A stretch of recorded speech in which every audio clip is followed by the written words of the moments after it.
So hey guys, welcome to the next vlog. It's already Monday evening now, it's 5 o'clock, and yeah, the day went well. I didn't have so much to do, but the time went through very quickly. I'm really excited because tomorrow Apple is revealing their new iPhones, hopefully.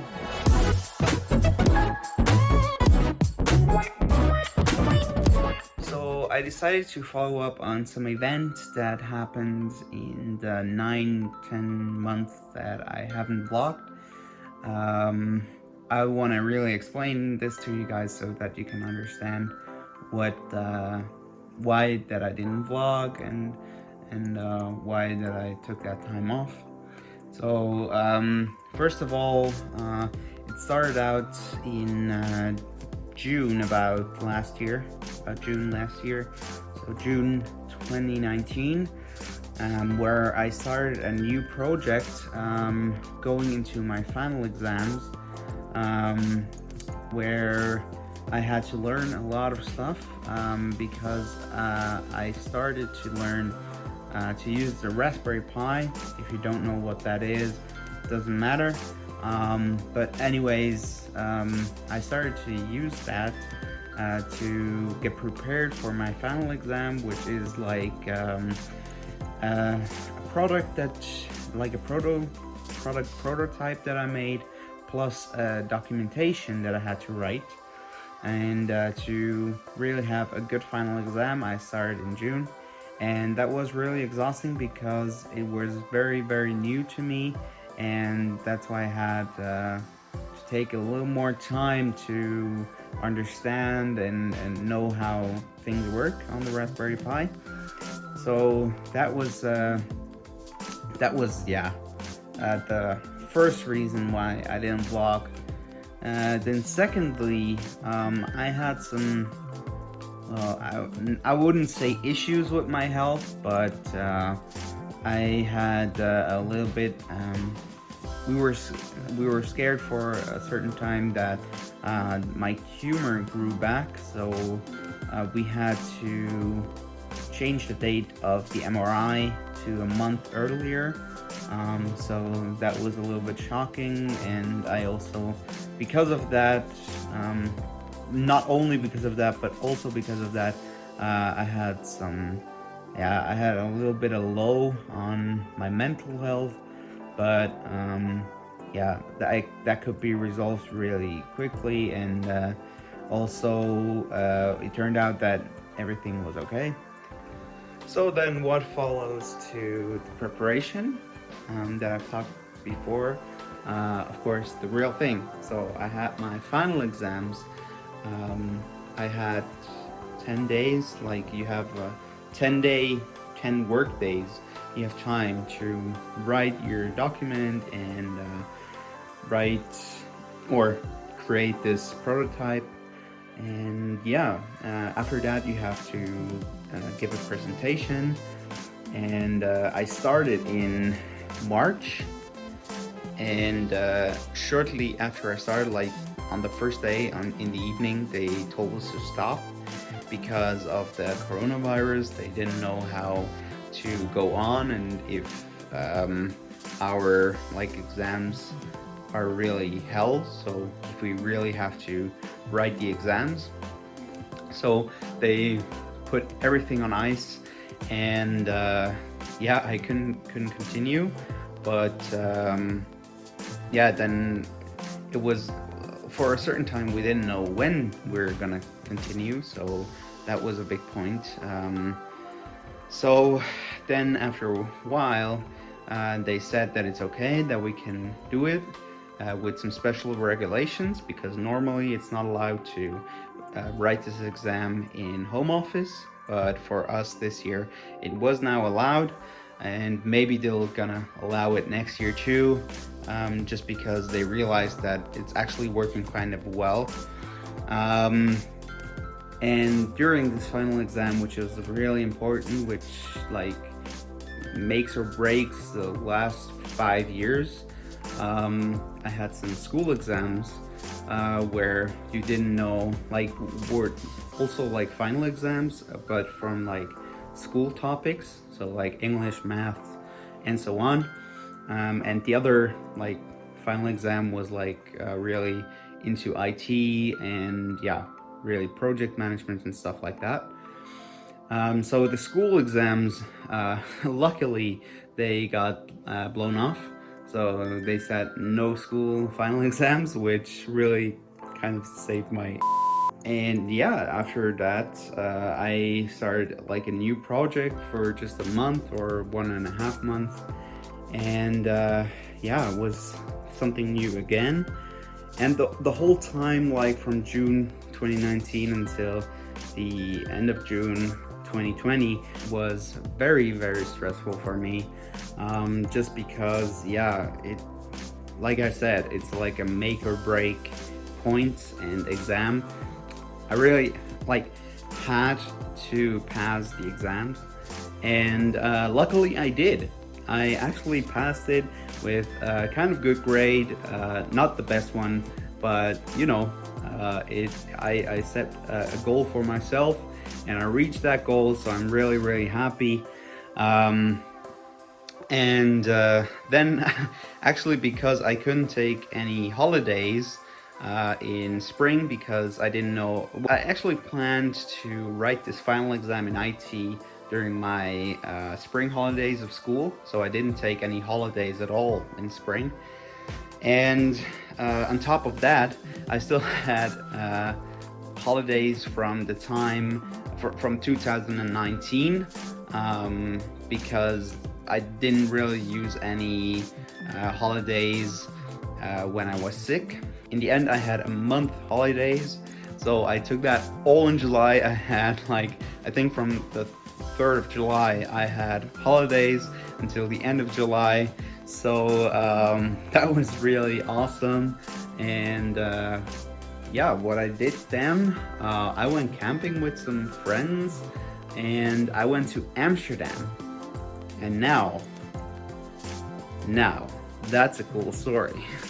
So I went to Amsterdam with a really good friend of mine, but I didn't go there to visit the city. Well, also, but not only. The main reason why I went to Amsterdam is because I rented a studio, a music studio at Stamped.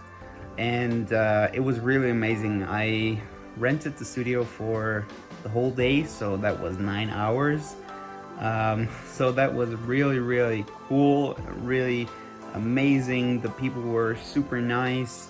And because of Corona, nobody was there. So please, all Stamped Record fans who are watching my videos, don't ask in the comments down below if I saw anybody. There was no one there.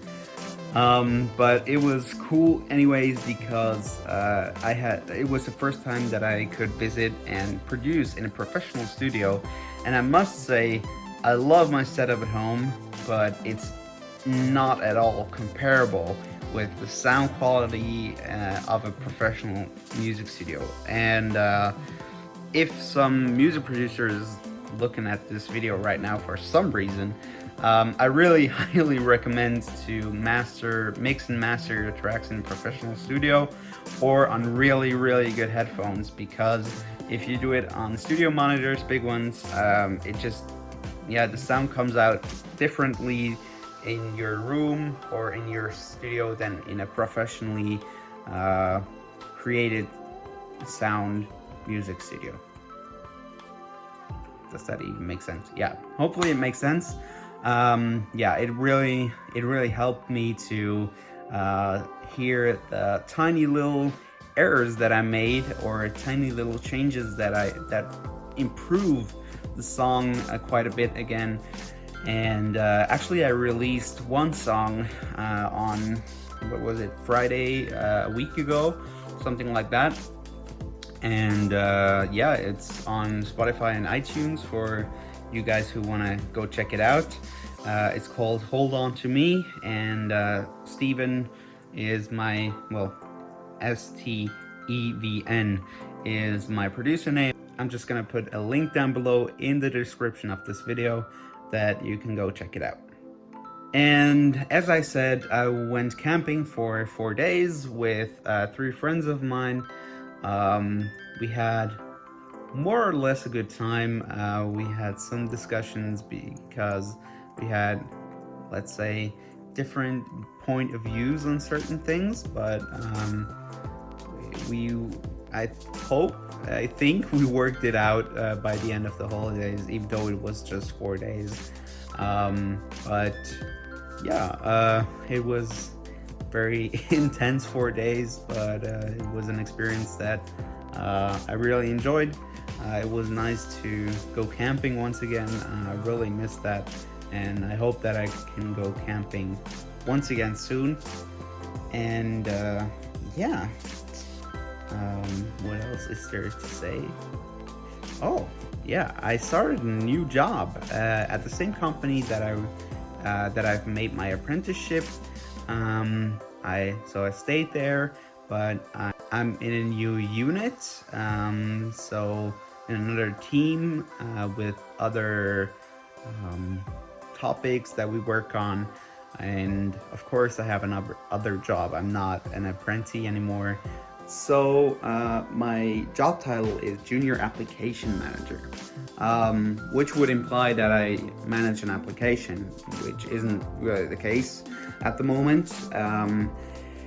But without getting too technical, we have developers who develop the application itself, and we have operation guys like me. I would say I'm the main operation guy in my team right now, except my boss and the Scrum Master. If you don't know what a Scrum Master is, no worries.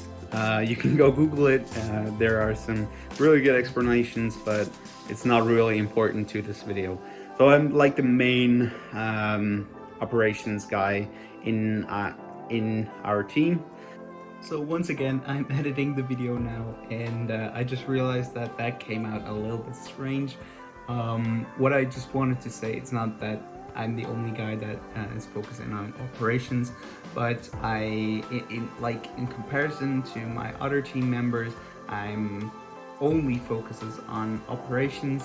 So that's why I said it like that. I don't know why it sounds kind of that I'm doing everything. That's not the case. My colleagues are really working really hard, also in the operations. But what I wanted to say is that I only focus on operations and I don't develop. That's what actually I wanted to say here. And I coordinate stuff with other teams, and also have some technical input sometimes, or maybe have to look at some problems with the developer. Maybe we have to change some code snippets or the program itself, or also have to check technical issues with other teams, because sometimes we deliver data that isn't expected by another application, or we receive data which is wrong or stuff like that. So it's a lot of coordinating with other teams, and so it's not like developing an application, but it's still very technical. So that's really exciting, and I have a lot of fun doing that job. And currently I'm also helping creating a new team, which will mainly focus on working on support, because there are a lot of support requests coming into my team, and we want to have that separated a little better. So yeah, never not working. Sometimes I have some great ideas also when I'm not working, so I try to bring those ideas to the meetings and stuff like that. My job is really, really cool. I'm really happy that I could stay at the company that I've worked for before. And let's see what this job brings, and maybe maybe other opportunities to maybe, I don't know, go study at a university or something like that. You never know. So yeah, now it's Sunday, and I'm just starting to create the vlog or cut the vlog and stuff like that I can upload it and that you guys can see it tomorrow morning. So yeah, I hope you enjoyed it, and until next week, let's go.